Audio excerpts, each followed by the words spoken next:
Daniela, você escreveu vários livros e o primeiro deles, que também foi muito impactante, contou a história de um dos maiores, vou usar um termo antigo, né?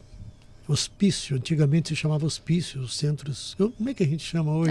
Manicômios, hospícios, né? Você contou a história de Barbacena, onde morreram 60 mil pessoas. Quando eu li este livro, lá na época, um pouco depois do lançamento, eu fiquei muito chocado porque eu jamais tinha ouvido essa história, jamais tinha lido sobre isso. E era uma história chocante, que faz parte da nossa vida de brasileiros. Exatamente. E uma história de brasileiros. Eu também fiquei chocada quando eu vi essas imagens, porque eu vi essas imagens que foram feitas por um fotógrafo chamado Luiz Alfredo, da revista Cruzeiro, 50 anos depois que elas foram tiradas. E eu perdi o chão quando eu vi essas fotos. Eu falei, mas como assim? O que é isso? Como alguma coisa dessa dimensão aconteceu debaixo do nosso nariz e a gente não sabe nada sobre isso? E eu imaginava, então, na minha inocência, que só a minha geração desconhecia essa tragédia. E quando a gente contou essa história, a gente descobriu que o Brasil desconhecia uma dessas maiores tragédias. Foi muito impressionante. Eu quis investigar o que aconteceu nesse lugar a partir dessas imagens. E aí o meu gancho, né? A gente fala em gancho jornalístico, era exatamente encontrar aquelas pessoas 50 anos depois. E eu queria encontrar aquelas fotografadas pelo Luiz Alfredo.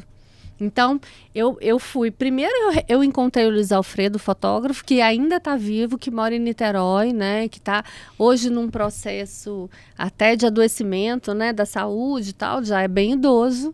E aí, eu encontrei o Luiz Alfredo e ele, então, me cedeu esse conjunto de imagens. E com esse conjunto de imagens, eu fui para Barbacena. Pedi ajuda das pessoas que moravam lá, dos ex-funcionários do hospital, que me ajudassem a identificar aquelas pessoas. E aquelas fotos foram vistas centenas de vezes e as pessoas diziam, essa aqui é a dona fulana, tá igualzinho, não mudou nada. Eu ia lá, não era. Mas esse aqui é seu fulano, isso aqui não tem jeito não, é ele. Eu ia lá, não era. Bati um monte de endereço errado, até que eu bati na primeira porta certa. Encontrei o primeiro sobrevivente de 160 remanescentes daquele período.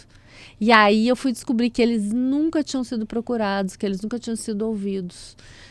E foi incrível, assim, a gente poder conversar com essas pessoas que ficaram décadas e décadas institucionalizadas, que perderam todos os seus vínculos sociais e afetivos.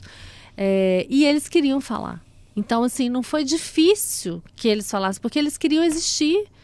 Eles queriam ter devolvido o seu sobrenome, a sua história, a sua dignidade, né? Diferente dos funcionários que se sentiam acuados diante do meu trabalho. Né? Aí foi o trabalho mais difícil, foi fazer com que eles pudessem contar o que eles viram, o que eles viveram. E aí a gente, então, lança o Holocausto e o país fica estarrecido.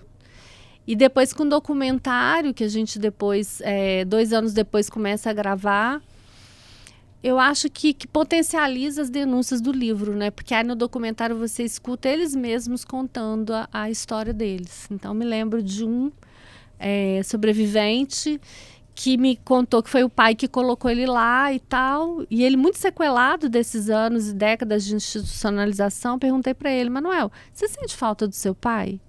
E ele disse, eu sinto falta do meu pai até hoje, saudade do meu pai até hoje. E ele cantarola uma música de ninar, a música que ele nunca ouviu, né?